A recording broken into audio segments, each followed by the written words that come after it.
হয়, আচলতে আমি এই মাটিটো আমি নাৰিকলি গাঁৱৰ নিবাসী পৰীক্ষিত শৰ্মাৰ পৰা কিনা হৈছিল। সেইটো আপোনাৰ অলৰেডি ডিচি ছাৰৰ পাৰ্মিশ্যন হৈছে, কোৰ্টত ৰেজিষ্টাৰ হৈছে। মাটি আছিল আপোনাৰ 5 বিঘা 3 কঠা। প্ৰথম মিটিউচন নামজাৰি হৈছে। তাৰপিছত টংকেশ্বৰ শৰ্মাৰ ল'ৰা নৱ শৰ্মা আৰু দিলীপ শৰ্মা তেওঁলোকে আজি হঠাৎ গুৱাহাটীৰ পৰা গুণ্ডা বাহিনী লৈ আহি এই মাটিটো বলপূৰ্বকভাৱে বেদখল কৰাৰ কাৰণে প্ৰচেষ্টা কৰে। ইতিমধ্যে আমি এটা কাম কৰি আছিলোঁ, আপোনালোকে দেখা পাইছে। ইয়াতে গছ গছনি উঘলি গোটাই পেলাই দিছে আৰু ঘৰ দুৱাৰ সহায়ত তেওঁলোকে প্ৰায় 40জনমান মানুহ লৈ আহিছে। এতিয়া তেওঁলোকে আমাক মাটিৰ দালাল বুলি কৈছে। আচলতে দালাল কোন? দালাল তেওঁলোক, কাৰণ আমি মাটি কিনিছোঁ, তেওঁলোকে বলপূৰ্বক এই মাটি বেদখল কৰিব আহিছে। গতিকে আচলতে প্ৰকৃততে দালাল তেওঁলোকহে, আমি দালাল নহয়। আমি ইয়াতে দেখিবলৈ পাইছোঁ ৰঙা পতাকা ইয়াত আছে এতিয়াও। প্ৰশাসনে ৰঙা পতাকা আহি দিয়াৰ পিছত আপোনালোকে কাম কৰিছে? নহয়, আচলতে ৰঙা পতাকা মাৰিছিল। সেই ৰঙা পতাকাটোৰো ষ্টে কৰা হৈছে। সেই অৰ্ডাৰ আছে আমাৰ লগত, সেইটো অলৰেডি ষ্টে কৰা হৈছে আমাৰ মাটি যিহেতুকে। গতিকে তেওঁলোকে তাৰমানে ইয়াতে তেওঁলোকৰ মাটি বুলি মানে দাবী কৰিছিল। তাৰপিছত যেতিয়া আমি গোটাই ডকুমেণ্টছবিলাক ছাবমিট কৰিলোঁ, ছাবমিট কৰাৰ পিছত সেই অৰ্ডাৰটো ষ্টে কৰি দিছে। পুলিচ প্ৰশাসনে কি ক'লে আপোনালোকক? পুলিচ প্ৰশাসনে বৰ্তমান আমাক একো কোৱা নাই। তেওঁলোকে কৈছে যে গাই গণ্ডগোল কৰিব নালাগে। আমি কোনো ধৰণৰ গাই গণ্ডগোল কৰা নাই। তেওঁলোকে গুৱাহাটীৰ পৰা গুণ্ডা বাহিনী লৈ আহিছে, মাৰপিট কৰিবৰ কাৰণে আমাক প্ৰচেষ্টা কৰিছে। গতিকে উপায় নাপায় আমি থানাৰ চিপাঝাৰ থানাৰ ভাৰপ্ৰাপ্ত মানে ছেকেণ্ড OC ছাৰক মই নিজে ফোন কৰিছোঁ যে ছাৰ এনেকুৱা তেনেকুৱা কথা, তেওঁলোকে গুণ্ডা বাহিনী লৈ আহিছে গুৱাহাটীৰ পৰা, গতিকে আমাৰ মাটি বলপূৰ্বক বেদখল কৰিব বিচাৰিছে, গতিকে আপোনালোকে আহক। তেওঁলোক আহিছে।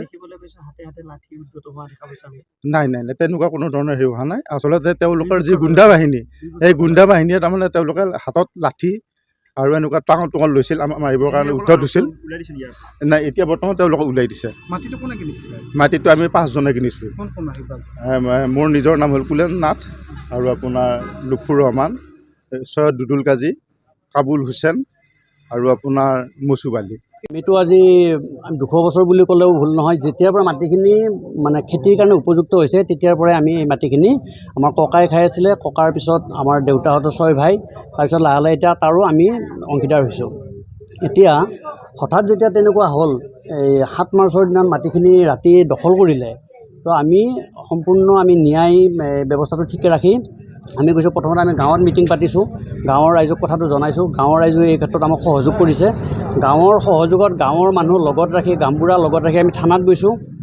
থানাত যাই যেতিয়া আমি কেছ দিলোঁ, থানাত আমি সহায় নাপাওঁ। তাৰপিছত থানাই হেৰি কৰিলে, আমাক মাতিলে, তেওঁলোকক মাতাত তেওঁলোকে দেখুৱালে তেওঁলোকৰ বোলে মাটি, আৰু তেওঁলোকে এইবিলাক কাগজ পাতি দেখুৱালে। এতিয়া কথা তেতিয়া আমি গম পালোঁ, একচুৱেলি আমিও বাহিৰত থাকোঁ আৰু মাটিখিনি আমি যিহেতুকে জেনেৰেশ্যন খেতি কৰি আছোঁ, গতিকে বিশেষ কাগজ পাতিক লৈ আমি ইমান মাথাও মাৰা নাই, আমাৰ নামত আছে নে, আমাৰ দাগ ঠিক আছে নে নাই। গতিকে এইবিলাক কেতিয়াও ইয়াত মাটি ওচৰে পাজৰে বিক্ৰী বা তেনেকুৱা একো নোহোৱাৰ কাৰণেই চাগে এই বছৰ তেনেকৈ থাকিলে। এতিয়া লাহে লাহে আমি গম পাইছোঁ ইয়াতে প্ৰতিটো ফলতেই দাগ নাম্বাৰ আৰু পজিশ্যনৰ অলপ বেলেগ বেলেগ আছে চবৰে। এতিয়া আমাৰ সেইফালৰ মাটিখিনি আমাৰেই, কিন্তু আমাৰ একদম লাষ্টৰ ফালে যি মানুহ বহি আছে সেইবিলাক আমাৰ দাগত বহি আছে। আজি আপোনালোকে কি কাৰণে এতিয়া তাৰপিছত গৈ আমি যেতিয়া গম পালোঁ ম্যাদী বুলি, 1 চনৰ পৰা ম্যাদী কৰিছে, তেতিয়া আমি কেনেকৈ ম্যাদী হ'ল। ম্যাদী হ'ব লাগিলে এটা প্ৰচেছ থাকে, সেইটো সকলোৱে জানে যে পজিশ্যন থাকিব লাগিব। পথাৰৰ মাটিটো পজিশ্যনটোৱে মেইন। আগতে মাটিটো একচনীয়া আছে, আমিতো গম নাপাওঁ, কিন্তু পিছত গৈ তেতিয়া 1চনীয়া আছিলে, কিন্তু আমি 1চনীয়া বুলি কওঁ, আমাৰ দাগৰ বুলিয়ে আমি আছোঁ। কিন্তু দাগৰ যিহেতুকে পথাৰত খেলি মেলি থাকেই, আমাৰ মাটিত আমাৰ 74, 73 এইবিলাক দাগ, তাতে এতিয়া বেলেগ মানুহ বহি আছে। এতিয়া হয়তো আমিও এইফালে আহিছোঁ, গতিকে আমি আৰু ইমান বিচাৰি থকা নাই। আমি নিজে যিমান জেনেৰেশ্যন বাই জেনেৰেশ্যন যি পজিশ্যন পাইছোঁ, পজিশ্যন আমি খেতি কৰি আছোঁ।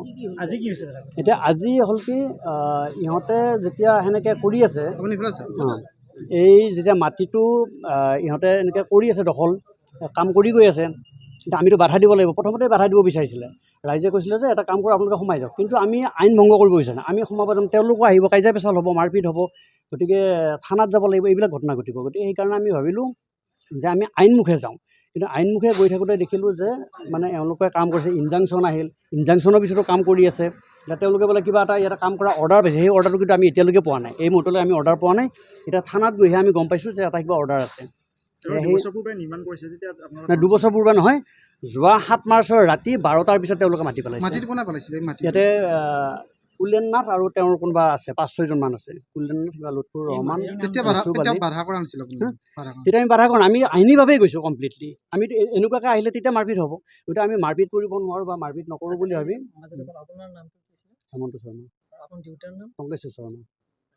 মাটি নামজাৰি কৰাৰ প্ৰক্ৰিয়াটো আপোনালোকে কি বুলি ভাবে? আমাৰ সেইটো সম্পূৰ্ণ অবৈধ। কাৰণ নামজাৰি কৰোঁতে যাৰ নামত মাটি কৰিছিলে তেতিয়া যদি মণ্ডলে বা চাৰ্কল অফিচে যদি প্ৰচেছখিনি ঠিকমতে কৰিলে হয় তেতিয়া বস্তুটো ওলাই যায়। মাটিটো কোনে বিকিছে? এইটো এতিয়া লাষ্টত কৈছে পৰীক্ষিতে বিকা বুলি, পৰীক্ষিত শৰ্মা পৰীক্ষিত কোন হয়? আমাৰে বংশৰ হয়। তেওঁৰ মাটি আছিলে নেকি? হে তেওঁৰ মাটি এতিয়া যিটো একচনীয়া এইটো পৰীক্ষিতৰ দেউতাকৰ নামত আছিলে।